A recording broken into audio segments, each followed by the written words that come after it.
Good afternoon. Welcome to the Kuzari Shir. Baruch Hashem, we are done with the Shidduch spotlight because the first guy that we showed on video got married. I'm kidding. That would be terrible, right? You're like, I wanted to be on there. What do you go by? Lawrence. Do you have a Hebrew name? Levi. Do you prefer to be Levi or Lawrence? Whatever you want. Same price. Lawrence is fine. Okay, good. Yitzchak, you missed Shir for a while, so we're in a different place. If anything I need to catch you up, just let me know. Gladly I'll fill you up in. And if you really are interested, you can just watch all the videos. Since the last one you saw, you can just watch them on YouTube and get caught up so to pass the test. How you doing? Good. Are you jet lagged? No, I got into Israel last week. Ah, nice. With friends? Family.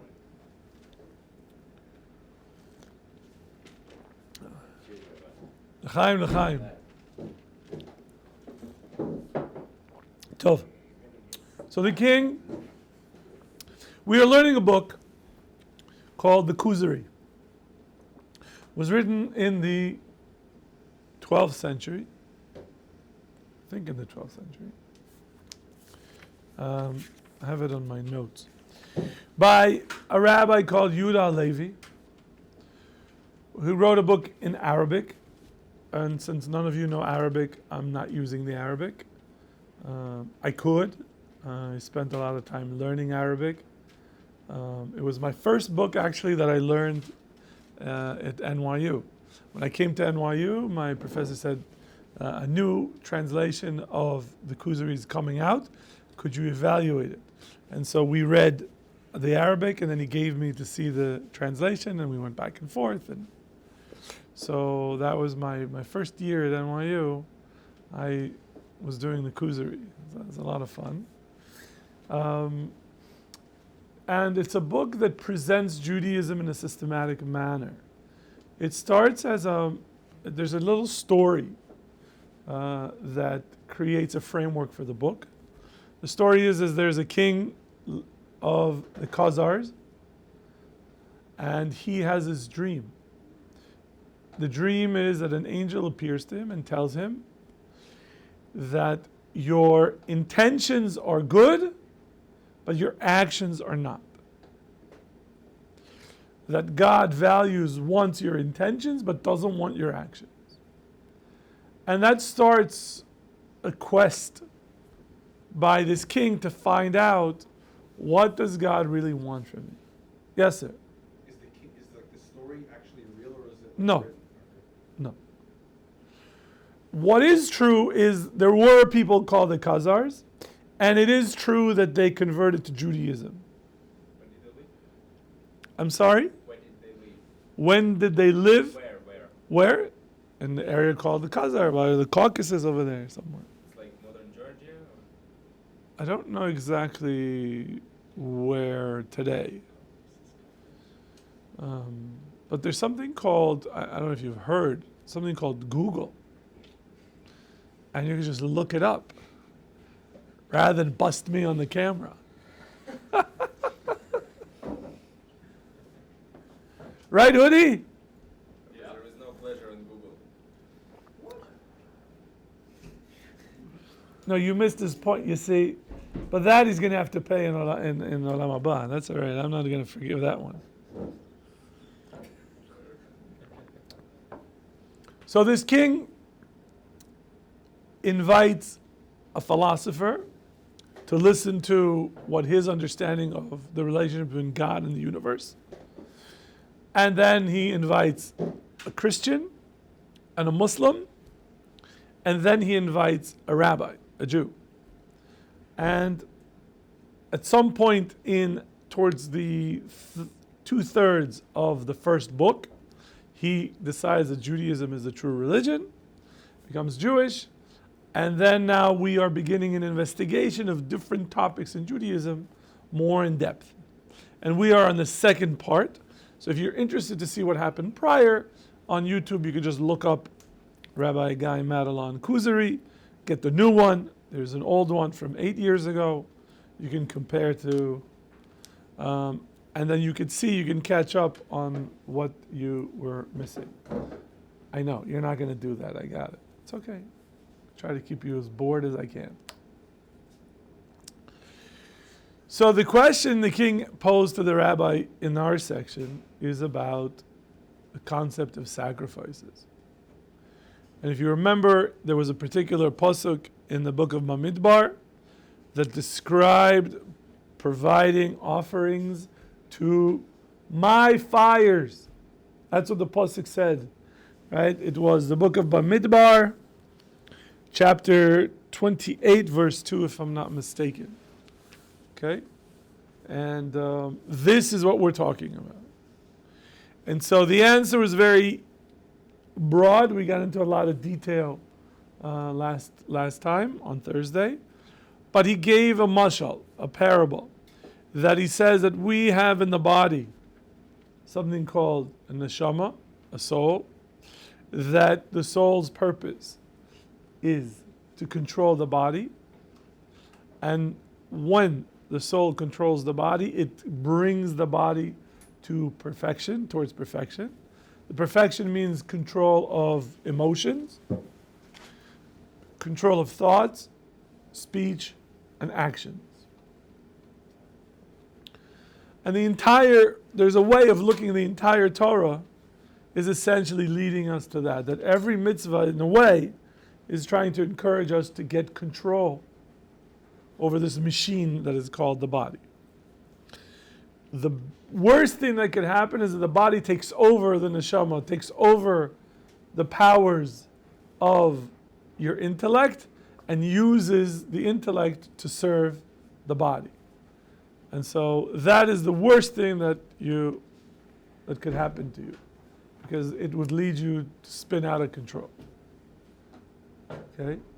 And that's why the Ramchal says that in Derech Hashem, that death is a blessing. Because if you didn't have death, the person could just keep going and going further and further and further. With death, there's an end. At some point, it stops you and then go, okay, I guess I have to come back somehow. And so the body could take over your intellect, and then you're in real trouble as real. You want to go on a 6-day trip, volunteering, all sorts of other crazy ideas.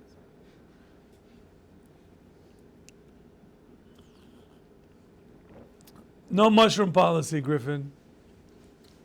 Join us over here. There's chairs over here. You can.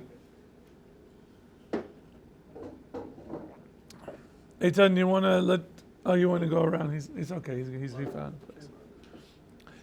We don't want to inconvenience you. We want you as comfy as possible. Lean back, relax. The massage will start soon.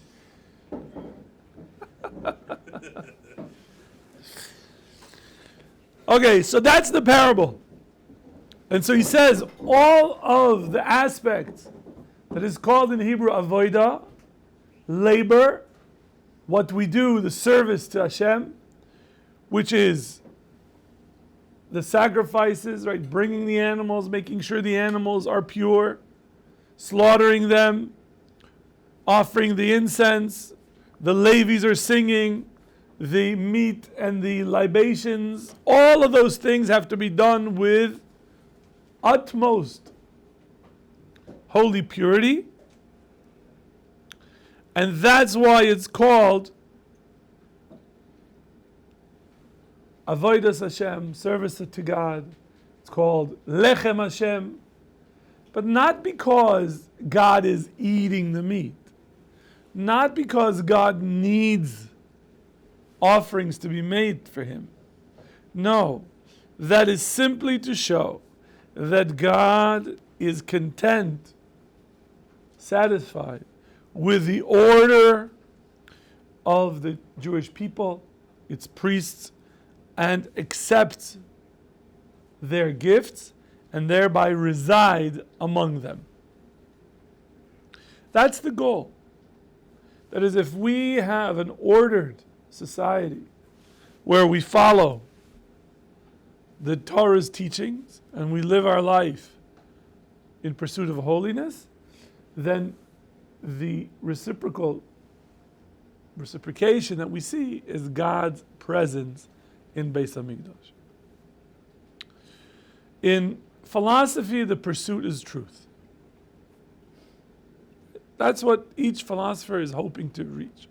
Whether it was Plato or Aristotle or Ibn Rushd or Al-Farabi, or whether it's Aquinas or and Augustine, Kant, Heidegger, it doesn't matter. They're all searching to reach truth. The Torah's goal is not truth, because it has truth. But the goal for human society, the goal for us, is holiness. We are supposed to achieve a state of holiness. Holiness is achieved by controlling our taivas, desires. We have all sorts of desires, Yosef. Some of them are good, you've channeled correctly, and some of them are really, really bad. We're not going to give examples at this stage, but the way to achieve a good society is where individuals are in control of themselves, where they pursue holiness and chesed, and their own development influences their family. Their family is the neighborhood is the tribe, from the tribe to the people, and then in a sense, that's the repair of the world. You repair yourself first, and then you can repair the rest of the world. If you try to repair the world first, without repairing yourself, you're essentially looking at the entire world in crooked glasses. Because you're judging what you see and thinking, this is wrong. Well, how do you know it's wrong? Because I think it's wrong. That's why a lot of the social programs that governments try don't really work. Because they are created by people who mean well, but have a tilted view of what right and wrong is. It is only because we have the Torah is providing us the guideline of what society should be, what we should be, where we should be holding, that we can then create that society. And all of the prophets in the Tanakh, what they do is, if you read them carefully, they point out to their societies where we are lacking in fulfilling what the Torah wants. They say, you're not doing this, you're not doing that. Some of it is what we would call under the rubric of social justice or economic justice. Some of it is holy, religious holiness matters. Some of it involves ben adam lechavero, between human beings. Some of it is ben adam lakadosh baruch hu. And it's over and over and over, whether it's Amos or Hosea or Jeremiah, Yirmiyahu, or whether it's Isaiah, Yechezkel, any of the prophets. That's essentially what they do. They hold a mirror to society and saying, look at how you're behaving. Look how you're treating one another. And they're usually, where they focus is on the weakest in society. Because that's how you judge society, how it treats its weakest. Not how it treats the most powerful. Because when you treat the most powerful, you know how to be nice to them. You know to respect them, because there's going to be repercussions if you don't. But how do you treat the type of examples that usually the prophets talk about? They talk about the convert. Why? Because he doesn't have family behind him. He's on his own. He doesn't have the whole tribe. He doesn't have the whole neighborhood. The orphan, the widow, she's the weakest in society because she has nobody to defend her rights. And so that's where the prophets are focusing in order to show you the Torah established what a perfect society is. You need to reflect that, and you're not. And this is what you need to do. Prophets were not necessarily popular in the communities in which they spoke. You could see that. I mean, Jeremiah was thrown in a pit, and the king threw him because he didn't like what he had to say. Tov.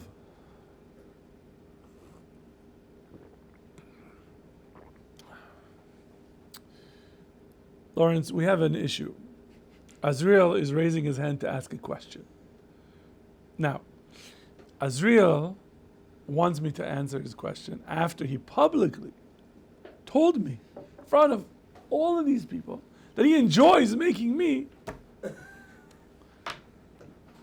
look bad. So should I let him ask another question so he makes me look bad?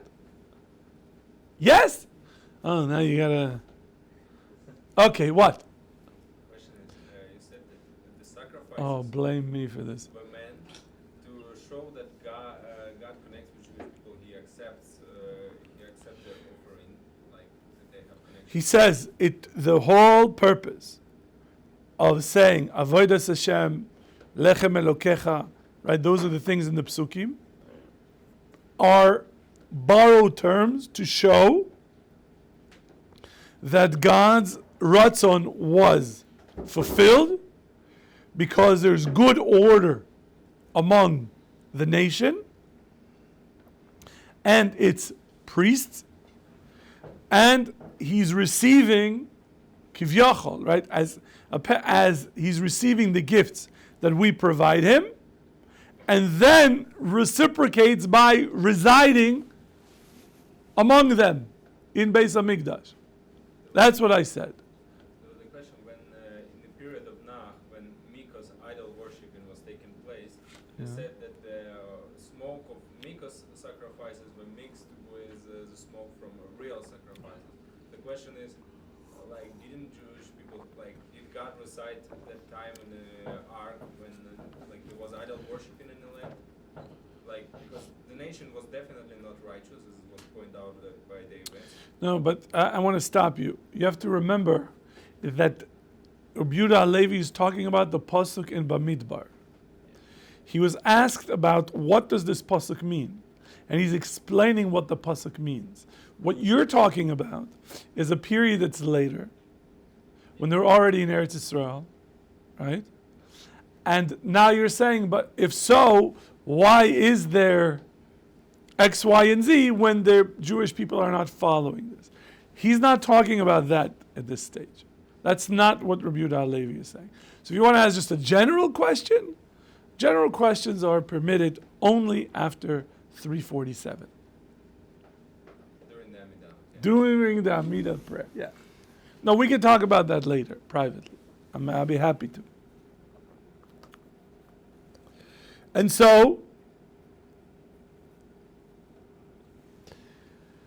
then Rabbi Yehuda Halevi is talking about now, I don't want to get all the vegetarians / vegans upset, starting to discuss how meat, particularly meat, is being digested in a human being, and what the process is, and what is it symbolic of, kind of what you and I talked about, Sam.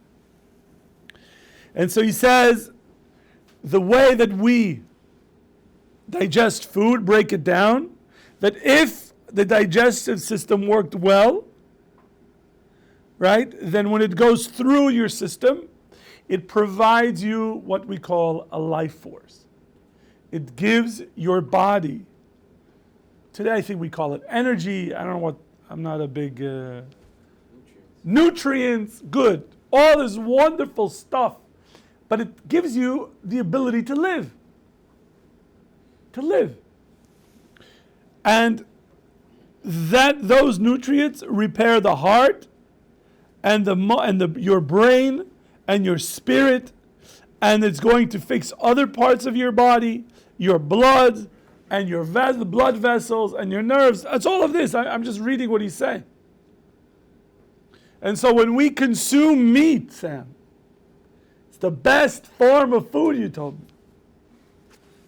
When I come home and start banging on the table, I want meat. It's one of the things my kids they don't want to eat meat because they're always worried that they're going to miss some dairy. It's going to be some dairy meal that they're not going to be able to eat. I tell them, listen, no, everyone's going to bed. No one's going to eat ice cream. You could eat meat. They're like, but maybe that. What are you worried about? Yeah, Shmuel. I was just telling them wait an hour. Wait an hour. Because we're Jewish. What about the Dutch? Yeah, what about the Dutch? Yeah, the Dutch. Ooh. What about the Dutch? They wait an hour. Okay, I'm not Dutch.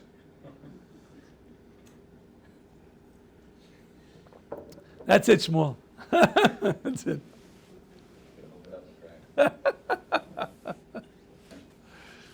Now, what about the Dutch? What about the Dutch? Yaakov, you okay? Tachlun is only when you're davening. You don't have to do it now.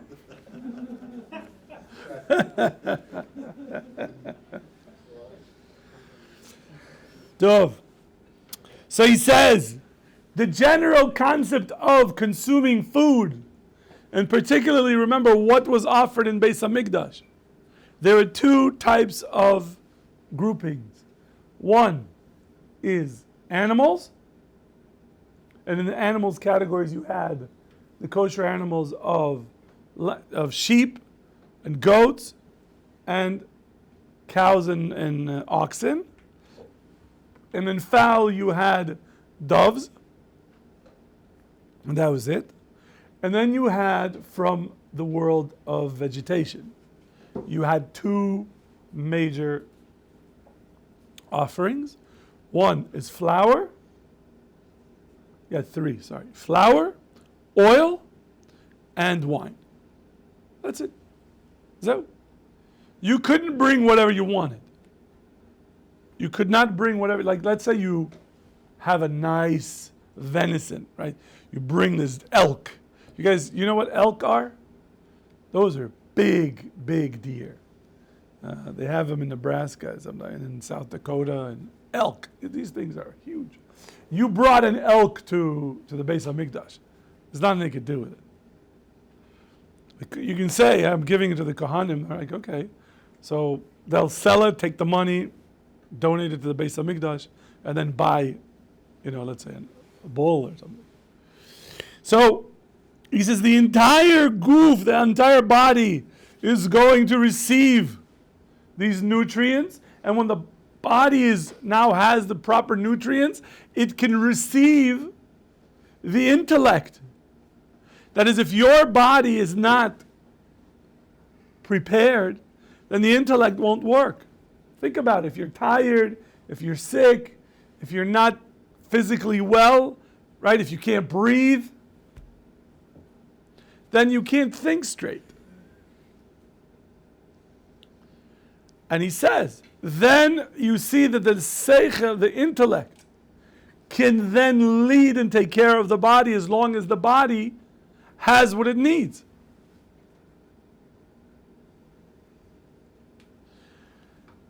And he says that the intellect is an incorporeal substance.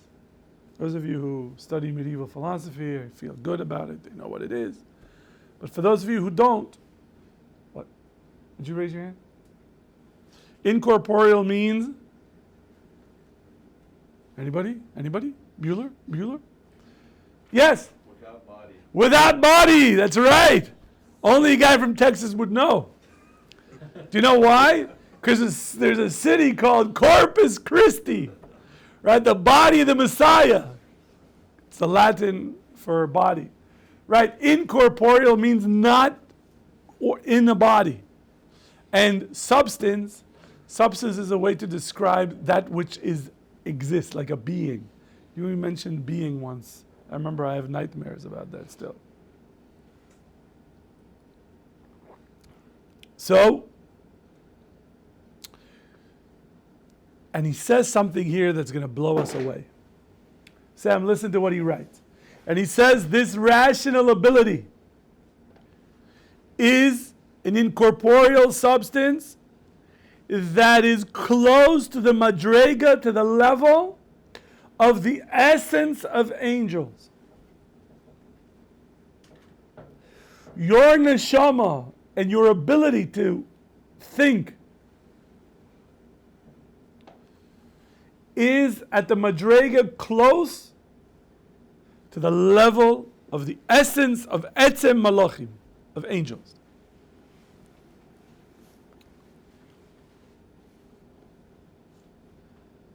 Don't corrupt it.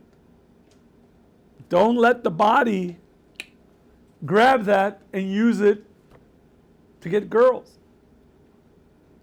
Grab that to make money. We need money. Everybody needs parnasa. That's for sure. It's a mitzvah to take care of your family, to make money that you have. But, do you really need that much? You do? Fine. So, listen. From my experience, is that I remember when I got the job at the university, I was making, I remember, I just don't want to say because it's embarrassing. Okay? I was making X. Okay? And then I went and I got the following year even more money. Okay? And then it went, I doubled it. And then it went even more than double it. Okay? And it was nice salary, Baruch Hashem, 6 figures. And it was never enough. It's never enough. And and it also depends where you live. Right? There are some places, if you live in America, for example, that you must hate money to live there. Right? New York, LA is so expensive that even if you're making 100,000, 120,000, you're still with a couple of kids, Jewish day school, you're finished. You're like this. I'm serious. That's true, yeah. Whereas in Israel, if this is my wife's and I calculation when we came to Israel. Because we knew that at some point, I have 2 sets of twins, Lawrence. I'm very fertile. That's why I don't shake women's hands. Yitzchak's like,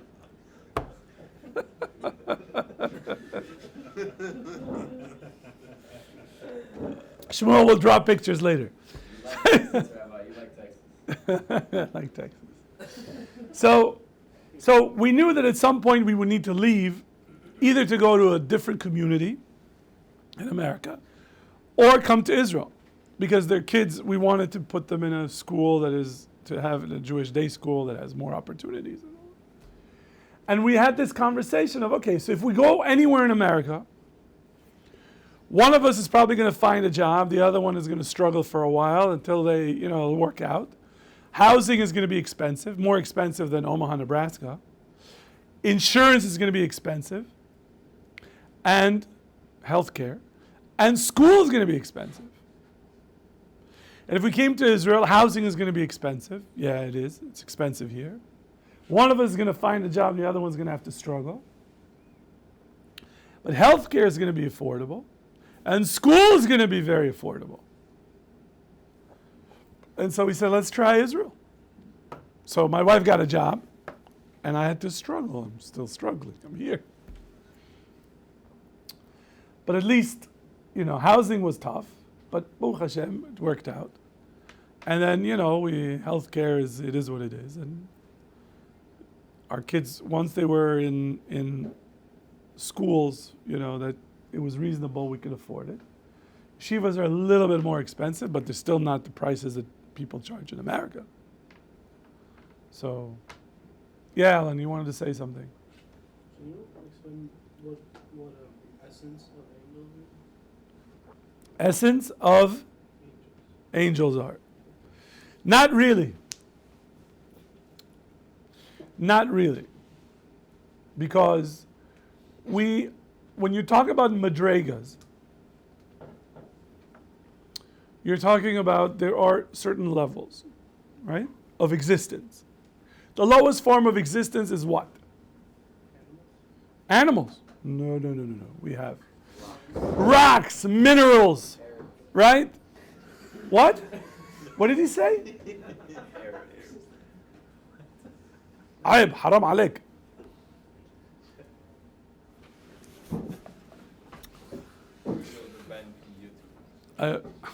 Me, I admonished him in Arabic that he shouldn't say it. What are we going to say? That was haram. No, haram عليك. عيب. The عيب is shame on you in Arabic. عيب. I got that a lot in Arabic class. عيب. haram عليك. It was a lot of fun. Learning Arabic in Berkeley, could you imagine? So, whew. So it's like this. The lowest level that we are aware of are minerals and rocks, things like that. Now, we could certainly say there are levels below that, but we're not really aware of them, right? Atoms, but you don't really experience what reality is for an atom. We don't know. But we seem to have some sort of understanding of the existence of a rock. Just there. The next level up is vegetation, grass, right? And there are different experiments done on plants, whether how they grow and what they need and sunlight. And there's people who say that if you speak to them, they grow. If you curse them, they die. You've heard about those studies, right? Okay, I take it to be okay if they say so. That is, if they were able to replicate the experiment in controlled environment and they always get the same, so probably, okay, I accept that. So there is that existence of plants. And above that, then we have single cell, right, amoeba, all the stuff that you look when you were in 7th grade in the microscope and you see them swimming around the water. Yeah, you put them all, you put sugar or whatever it is, and then you get into frogs, right? Dissect a frog. Then you get to a little pig, right? Rabbit. No, you didn't do that in high school? We got up to frogs. That's it? Yeah. And that's it? After that, you... Huh, interesting. Well, we had in our school, you brought any animal you want and you could dissect it. I'm kidding. That sounds really bad. Come here, little puppy. Lawrence is looking at me like, what? Don't worry. I did not. No animals were harmed. They were all dead before I got there. I'm telling you, this is a true story. We were driving. We went to Mount Rushmore once. And I saw a sign. It says, bring your roadkill and we'll cook it for you for $29.99. Like whatever you hit, you just drag it to the restaurant. For $30, they clean it, they prepare it, and you get to eat it. That's like real Midwest. You don't get that in Toronto. No. You even have roadkills? Yeah, we did. Those are cats and dogs. But you don't have like really funky animals. We got the coyotes now. Coyotes. Palestinians. Palestinians. I don't understand that. Why people think they want to say that and that they think it's okay. They think other people are thinking it's funny. I don't think it's funny. I don't think it's funny. You have to remember something. We are not them. We're not. We're not. We are commanded in the Torah to see that every human being was created in the image of God. That doesn't mean that gives that person a right to kill us. But we can't blanket say that they all deserve to die. Chas v'shalom. That's never been a Jewish position. The fact that they are what they are only reinforces what the Torah tells us. Especially Ishmael. Maybe it's worth discussing this for a minute. There is a source, a rabbinic source. This is prior to Islam, before Muhammad ever thought of, going into a cave and listening to voices. Pirkei Rabbi Eliezer. Rabbi Eliezer, a gadol, one of the Tanaim. There's a there's a collection of his teachings. It's called Pirkei de Rabbi Eliezer. And in there, I think it's around chapter 29. Don't, look around. 30, 27, 28, it's around there. He asks a question. Why is Ishmael? Ishmael is the name given to the Arabs. Why is Ishmael called Ishmael? What does the word Ishmael mean? He shall call God will hear. That's what Yishmael means. God will hear. So says Rabbi Eliezer, why is he called Ishmael? If you want to say because of what happened with his mother Hagar, that they were in the desert and she ran out of water and she prayed to Hashem, and he prayed to Hashem and God heard their prayer, then he should be called Shomakel. God heard his prayer. But he's not called God heard. It's God will hear. So why is it God will hear? Says Rabbi Eliezer. Because Ishmael will cause the Jewish people such suffering that they will call unto Hashem and Hashem will hear their prayers. That's the reason Ishmael is called Ishmael. Their job is to cause us so much pain and suffering that we will what? Not buy more tanks, not buy more planes, not get more weapons, not send more. It's turn to Hashem and call Hashem to help us. That doesn't mean that we shouldn't defend ourselves and shouldn't do all those things. But it is the only way is Ishmael, that God is going to hear our prayers. That's the role of Ishmael. They are actually doing what they're supposed to be doing. If you are looking at it on a theological, cosmological mahalach, from the big picture, this is exactly what the Nevi'im told us is going to happen. And the Tanaim say, it's in the Zohar, they did not want to be around at the time of Ishmael. They said, oh, we don't want those troubles. Even though it's close to the redemption, to the Geula. They said, no, we don't want that. And so we have to pray to the Kadosh Baruch Hu. And we're going to do that right now with Mincha.